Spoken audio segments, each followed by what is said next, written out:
qaaradda Afrika waxaa aad ugu badan foodada dhinaca siyaasadda waxaana inta badan hogaamiyaasha Afrika ay diidaan in loogu guuleystay doorashadii madaxtinimo ay ka qayb galeen dalka Kenya 8 Agoosto iyo 26 Oktoobar sanadii 2017 waxaa ka dhacay doorasho madaxweyne waxaana labadaba guuleystay Uhuru Kenyatta inkastoo midii hore uu maxkamaddu ay laashay tii dambana mucaaradku uu diiday ka qaybgalkeeda shalay fagaaraha beerta xuriyadda ee magaalada Nairobi waxaa madaxweynenimo isu dhaariyay Raila Amolo Odinga oo ah hogaamiyaha isbaahisiga mucaaradka ee NASA Kenya hadda waxay leedahay madaxweynaha Jamhuuriyadda Kenya Uhuru Kenyatta iyo madaxweynaha dadka Kenya Raila Odinga inkastoo ninka dambe uusan sharciyad haysan haddaba hogaamiyaasha mucaaradka ee Afrika isla markaana isku dhaariyay madaxtinimada ayaa waxaa ka mid ah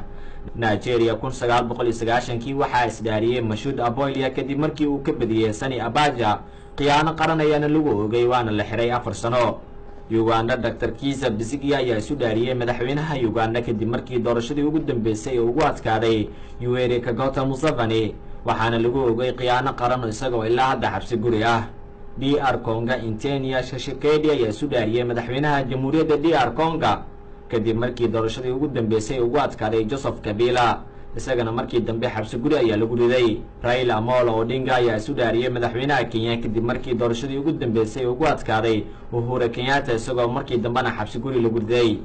Yaxya Maxamuud Maxamed warbaahinta Mustaqbal magaalada Muqdisho